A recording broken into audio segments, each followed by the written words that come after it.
Hi, it's Melissa from My Cake School, and today I'm going to demonstrate a buttercream piping technique that we can create with a star tip. And although it looks very impressive, it's actually quite simple to create.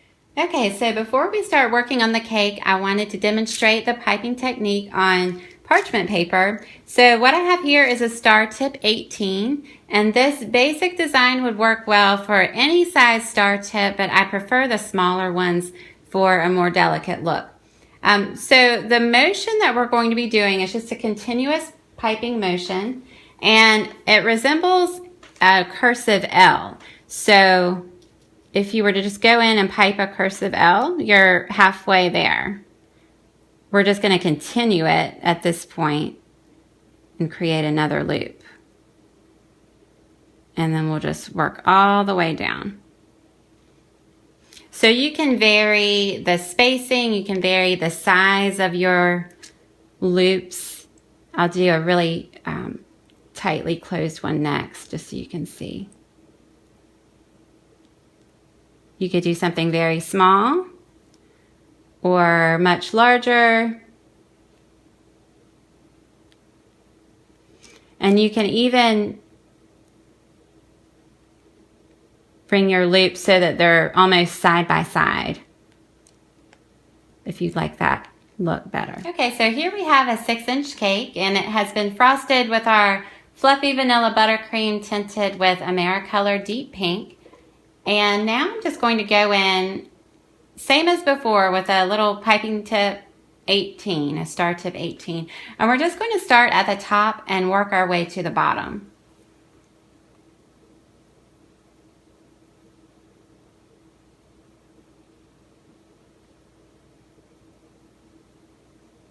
I'm just trying to keep my vertical line somewhat straight as I work my way down. Okay, so there's our first one. And now we're just going to scoot over just a little bit, pipe another row just next door, and you'll see that the loops will somewhat fit into each other, so it looks like just a continuous pattern all the way around.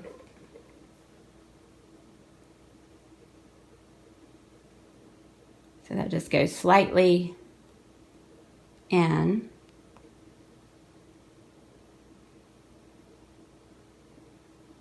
Okay, and I just wanted to mention, for your very first piped row, if you want to mark a little dot at the top and at the bottom as a straight line that you're shooting for, that might help you to get the first one straight. If the first row is straight, then the other rows are more likely to be straight also. They kind of fit into each other that way, and it just helps a lot if your very first row of piping can be used as a guide for the rest of the rows.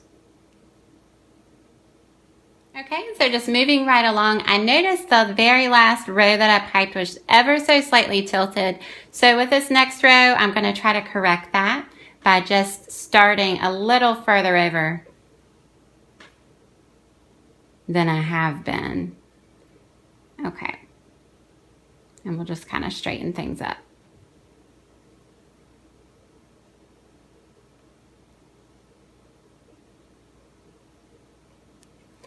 Okay, so I'm going to continue my pattern all the way around.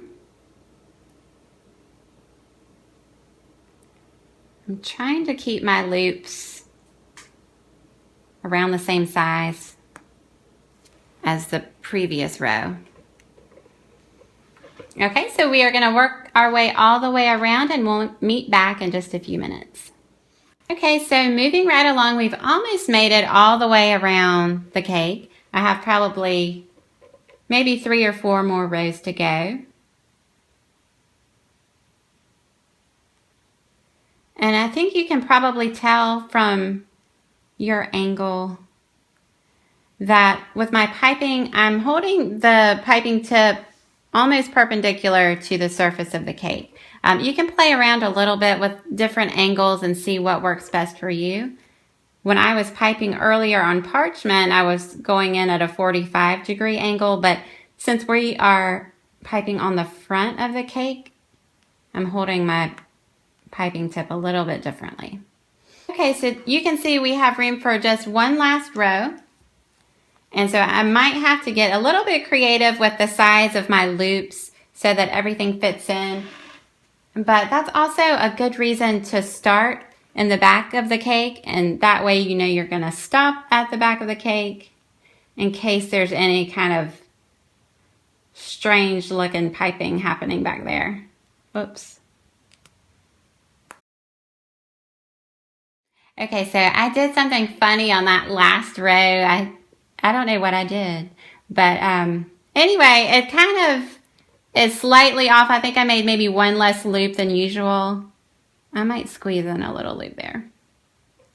But the point is, in the whole scheme of things, that one row doesn't stand out from the rest.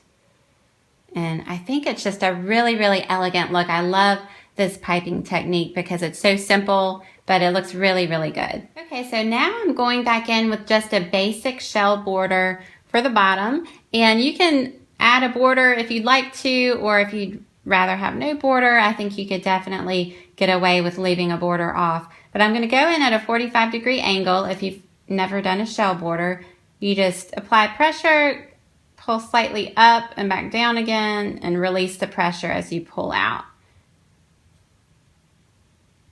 And I'm just using that same little star tip 18 as before, and I'm just making tiny little shells all the way around, just to kind of clean things up. So we will meet back in just a few minutes. So now around the top, we decided to add a top shell border also. That's completely optional. You might like the look with no border at all, but I feel like it helps to balance things out.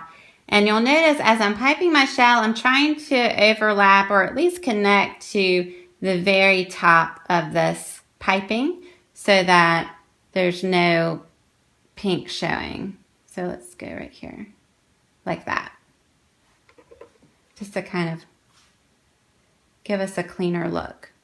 So I'm gonna make my way all the way around, and we'll meet back in just a few minutes. Okay, so our cake is finished. I love how this came out, and I really love this piping technique. So I hope you'll give it a try. Thanks for watching. We'll see you next time.